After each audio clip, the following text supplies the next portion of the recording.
हाँ, तो मैंने आपको बताया कि इनिशियली जो थे वो 7 फंडामेंटल राइट्स थे, लेकिन आज के डेट में करंट में हमारे पास कितने फंडामेंटल राइट्स हैं? 6 फंडामेंटल राइट्स हैं, जिसके बारे में मैं आप लोग को बता रहा हूँ। देखिए, आप लोग ध्यान से समझ सकते हैं इसको कि initially there are 7 types of fundamental rights, that is right to equality, right to freedom, right against exploitation, right to freedom of religion and cultural and educational right, right to property and right to constitutional remedies. तो ये 7 fundamental rights जो थे वो initially थे, लेकिन आज के date में करंट में कितने फंडामेंटल राइट्स हैं? तो आपके 6 फंडामेंटल राइट्स हैं। सबसे जो बड़ी बात है कि इसके लिए कॉन्स्टिट्यूशन में जो आर्टिकल है वो आप इसको इस तरीके से समझ सकते हैं कि किस राइट के लिए कौन सा आर्टिकल स्पेशली है। तो आप देखें, राइट टू इक्वालिटी जो है, इसके लिए हमारे कॉन्स्टिट्यूशन में जो आर्टिकल है वो आपका क्या है? Article 14 to 18। आपके आर्टिकल 14 से लेकर 18 तक में पूरे समानता का अधिकार। देखिए, हिंदी मीडियम वाले जो बच्चे हैं उनको टेंशन लेने की जरूरत नहीं, क्योंकि मैं बाइलिंगुअल पढ़ा रहा हूँ, आप लोग को समझ में आएगा, मैं ऐसा उम्मीद कर सकता हूँ। एक बात और है, जो चीज मैं आप लोग को करा रहा हूँ इससे बाहर प्रश्न आने के चांस नहीं है, इतना आपको मेरे पर विश्वास करना पड़ेगा, ठीक है? तो आप इतना विश्वास कीजिए कि जितनी चीजें मैं करा रहा हूँ इससे बाहर प्रश्न आने की संभावना कम है। तो आप इन सब चीजों को ध्यान से समझिए और कोशिश कीजिए इसको याद करने का, ठीक है? क्योंकि पेपर में क्वेश्चन इन्हीं सब चीजों से पूछा जाता है, ठीक है? तो आप देखें कि आर्टिकल 14 से लेकर 18 तक, आर्टिकल 14 से लेकर 18 तक समानता का अधिकार यानी राइट टू इक्वलिटी के बारे में पूरा एक्सप्लेनेशन किया गया है। उसी प्रकार से right to freedom, right to freedom के लिए जो आर्टिकल मेंशन किया गया है संविधान में वो 19 से लेकर यहाँ तक 22 तक, यानी आर्टिकल 19 टू 22 तक जो है पूरे स्वतंत्रता का अधिकार यानी राइट टू फ्रीडम के बारे में एक्सप्लेनेशन किया गया है कि स्वतंत्रता का अधिकार का पैमाना क्या होना चाहिए, कितनी लिमिटेशंस हैं और कौन कौन सी चीजें जो है राइट टू फ्रीडम के अंदर आती है। इस पूरे के बारे में एक्सप्लेनेशन जो है वो संविधान के अनुच्छेद 19 से लेकर 22 तक यानी आर्टिकल 19 से लेकर 22 तक में किया गया है। उसी प्रकार से आप देखें, राइट अगेंस्ट टू एक्सप्लॉयटेशन यानी शोषण के विरुद्ध अधिकार, ठीक है? मान लीजिए किसी चीज का कोई एक्सप्लॉइट कर रहा है, चाइल्ड लेबर हो गया, किसी को काम करने वाला या किसी प्रकार से कोई व्यक्ति किसी अन्य व्यक्ति का शोषण कर रहा है, चाहे इकोनॉमिक रूप से हो, चाहे शारीरिक रूप से हो, मेंटली हो, फिजिकली हो। तो जो एक्सप्लॉयटेशन का जो प्रावधान है, जो शोषण का जो प्रोविजन है हमारे कॉन्स्टिट्यूशन में, वो right to against to exploitation जो आपका एक फंडामेंटल राइट है, और इसका एक्सप्लेनेशन जो है वो संविधान के आर्टिकल 23 एंड 24 में किया गया है। यानी 23 and 24 two articles specially explain the concept of right against to exploitation. This is the fundamental right of citizen. Bharat के जितने भी नागरिक हैं उन सभी नागरिकों को मौलिक अधिकार प्रदान किया गया है। जो भी भारत के नागरिक हैं, भारत के सिटीजन हैं, वो इन सभी अधिकारों का जो है लाभ, प्रॉफिट जो है उठा सकते हैं, ठीक है? तो सबसे जो बड़ी बात है वो यही है कि फंडामेंटल राइट्स एक कॉन्स्टिट्यूशनल राइट है जो नागरिकों को संविधान के द्वारा दिया गया है। उसी प्रकार से देखें आगे के rights, right to freedom of religion यानी जो है धार्मिक स्वतंत्रता का अधिकार। भारत एक सेकुलर कंट्री है, there are different types of religion presence here हमारे सोसाइटी में, लाइक जैन, बौद्ध, क्रिश्चियन, हिंदू, मुस्लिम, सिख, इतने तरह के धर्म हैं जो कि भारत धार्मिक रूप से बहुत ही विविधतापूर्ण है, डाइवर्सिटी यहाँ पर है, न सिर्फ रिलीजियस पॉइंट ऑफ व्यू से बल्कि लैंग्वेज के पॉइंट ऑफ व्यू से, बल्कि सीजन के पॉइंट ऑफ व्यू से भी देखें तो भारत में एक तरह से देखें तो विविधता यानी डाइवर्सिटी है।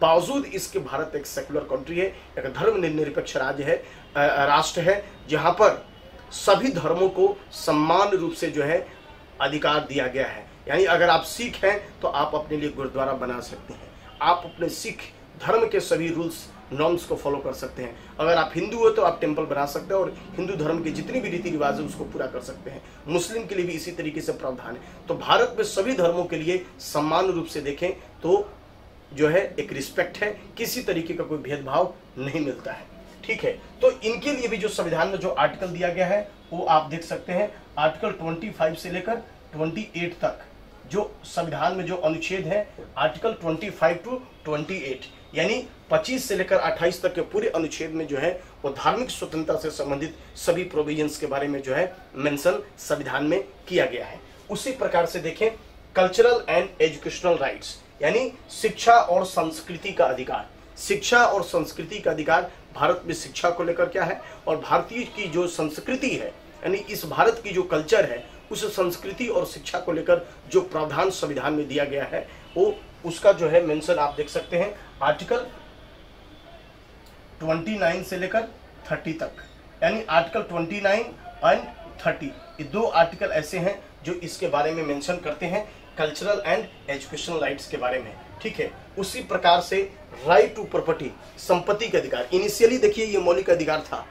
आज बेशक right to property fundamental rights का हिस्सा नहीं है, उसका भाग नहीं है, लेकिन संविधान जब निर्मित हुआ था, जब बना था, तो उस समय जो है फंडामेंटल राइट का एक पार्ट था राइट टू प्रॉपर्टी, यानी संपत्ति का अधिकार। तो आप समझ सकते हैं कि राइट टू प्रॉपर्टी यानी जो है इसके लिए संविधान में जो आर्टिकल मेंशन किया गया था वो था आर्टिकल 31, यानी संविधान का अनुच्छेद 31 जो है वो संपत्ति के अधिकार के बारे में जो है बताता है। उसी प्रकार से जो है राइट टू कॉन्स्टिट्यूशनल रेमेडीज, यानी संवैधानिक उपचारों का अधिकार, इसके लिए आर्टिकल 32 जो है वो मेंशन किया गया है। आर्टिकल 32 जो है वो संवैधानिक उपचारों का अधिकार से रिलेटेड है। अब मैं आपको बता दूं कि right to property fundamental right से क्यों हटा, क्या कारण था, और ये सबसे जो बड़ी बात है कि ये आखिर किस प्रक्रिया के तहत हटा। तो मैं आपको बता दूं कि इसके लिए कॉन्स्टिट्यूशन में अमेंडमेंट हुआ था, संशोधन हुआ था, और उस अमेंडमेंट के बाद, उस अमेंडमेंट के तहत जो है वो राइट टू प्रॉपर्टी को जो है मौलिक अधिकार से हटा दिया गया। वो अमेंडमेंट हुआ था, आप देख सकते हैं, बहुत इंपॉर्टेंट है, ये क्वेश्चन पेपर में बहुत बार पूछा गया है, इसलिए आप इस चीज को ध्यान रखें। जो इसके लिए अमेंडमेंट हुआ था वो 44th अमेंडमेंट था, वो आपका 44th अमेंडमेंट 1978। 44th अमेंडमेंट जो हुआ था 1978 में, इस अमेंडमेंट के तहत संपत्ति के अधिकार को जो है उस संविधान के जो है मौलिक अधिकार से हटा दिया गया। और आज के डेट में मौलिक अधिकार का भाग तो बेशक नहीं है, लेकिन एक लीगल राइट के तौर पर प्रॉपर्टी का अधिकार जो है, यानी संपत्ति का अधिकार जो है वो एक विधिक अधिकार है, यानी लीगल राइट के तौर पर जो है ये संविधान के 12th पार्ट में, किस भाग में, 12th पार्ट में, 12 पार्ट्स ऑफ कॉन्स्टिट्यूशन,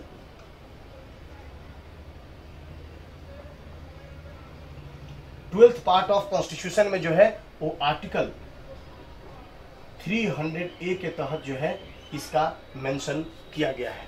यानी आर्टिकल 300A संविधान के 12वें भाग में 44वें संशोधन 1978 के तहत राइट टू प्रॉपर्टी को मौलिक अधिकार से हटा दिया गया, और इसको हटाकर कहाँ रखा गया, संविधान के 12वें भाग में अनुच्छेद 300A के तहत इसका उल्लेख किया गया। और इस प्रकार से राइट टू जो प्रॉपर्टी है, यानी संपत्ति का जो अधिकार है, वो एक लीगल राइट के तौर पर है, एक विधिक अधिकार के तौर पर है, जिसका मेंशन संविधान के 12वें भाग में किया गया। मैं बता दूं कि ये पेपर में क्वेश्चन कई बार पूछ चुका है, आर्टिकल भी पूछता है कभी कभार, और कभी कभार ये अमेंडमेंट के बारे में पूछ देता है कि which amendment of constitution to remove the right to property from the fundamental rights. इस तरीके का क्वेश्चन पूछता है कि संविधान के किस संशोधन अधिनियम के तहत राइट टू प्रॉपर्टी यानी संपत्ति का अधिकार को जो है मौलिक अधिकार से हटा लिया गया। तो इस तरीके का प्रश्न जो है पेपर में आता है, तो ये बहुत ही महत्वपूर्ण है। ठीक है, इसको आप लोग नोट करें।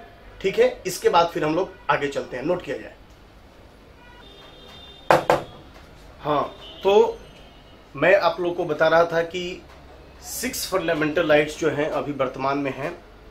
इसके बाद अब देखिए महत्वपूर्ण जो बात यह है कि 6 फंडामेंटल राइट तो आपको पता चल गया कि 6 फंडामेंटल राइट्स है, और किस आर्टिकल से किस आर्टिकल तक इन सभी फंडामेंटल राइट्स का उल्लेख किया गया है, मेंशन किया गया है, और किस पार्ट ऑफ कॉन्स्टिट्यूशन मेंशन किया गया है। ये सब चीजें मैंने आप लोग को बता दी।